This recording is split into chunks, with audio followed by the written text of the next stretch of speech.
بسم الله الرحمن الرحيم، والصلاة والسلام على رسول الله صلى الله عليه وسلم النبي الأمين. حبايبي ازيكم عاملين ايه؟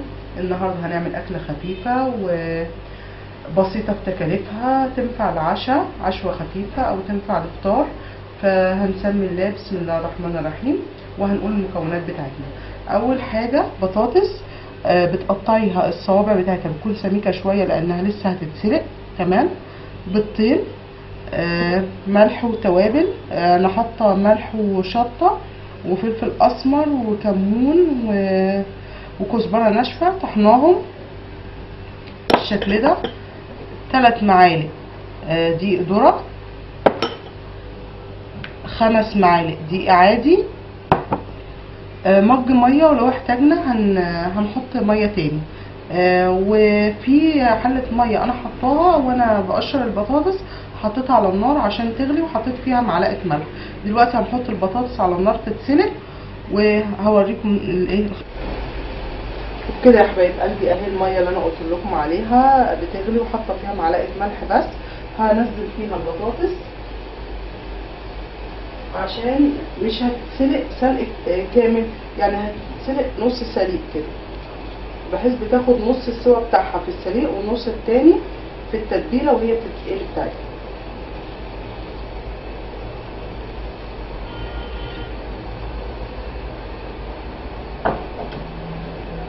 وبكده يا حبايبي انا حطيت الكميه كلها على الحله دي في حله تانية. تمام. هتاخد في حدود 10 دقايق في اول ما الميه تبدا تغلي وهي البطاطس فيها. تمام.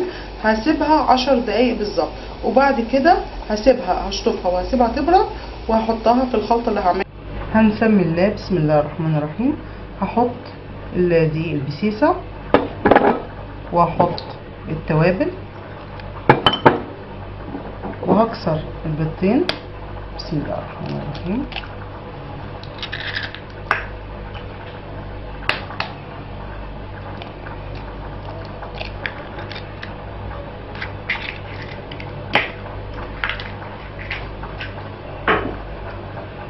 وهبدأ اقلب الخليط ده في بعضه كده.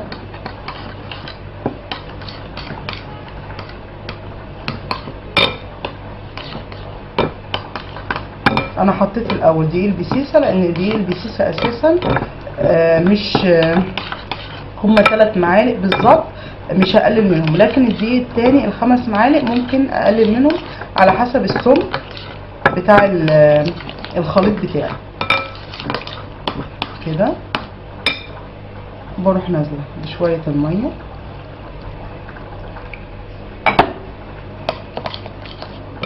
بسم الله الرحمن الرحيم.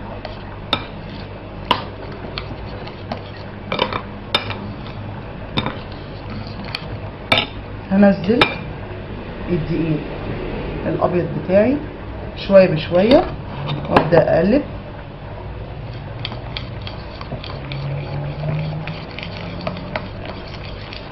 وبالنسبه للملح بتاع الخلطه ديت، انتي بعد ما بتقفلي خالص الخلطه وبتسيبيها شويه بتدوقي الحدق بتاعها على حسب رغبتك. لو انت حابه ان انت تزودي ملح تزودي بعد المعلقه اللي انا قلت عليها. لو انت حابه ان انت تكتفي بالمعلقه دي تمام.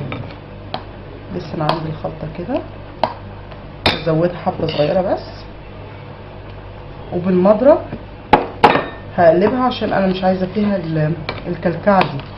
تمام.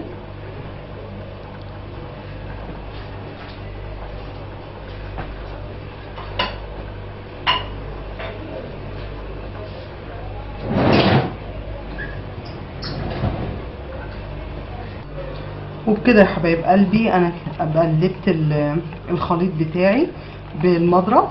تمام. علشان لو في كتل او اي حاجه بتفك بالمضرب احسن، افضل من المعلقه كده. تمام. واتاكدت ان الحدق بتاعها مظبوط، وخرجت البطاطس من الميه اللي بتغلي وشطفتها بعد 10 دقايق، اسفه بعد ربع ساعه. واتشطفت اهيت وصفيتها في المصفى وسبتها شويه تهدى.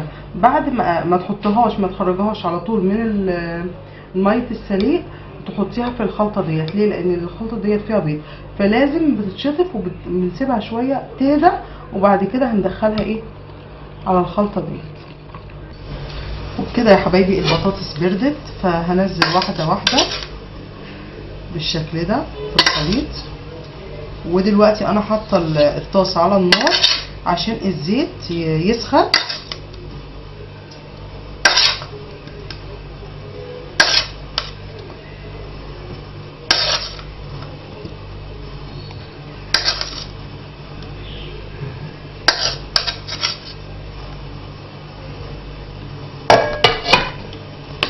وكده بلفهم الخلطه بالشكل ده. ممكن تسيبيهم مع الخلطه يعني يا ريت 10 دقايق هيكون احسن، هتتبل. بس انا عشان مستعجله فهقليهم على طول. وادي الطاسه بتاعتي وحاطه فيها زيت، واول ما بدا الزيت يسخن هسمي الله وهنزل واحده واحده.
كده انا مليت الطاسه.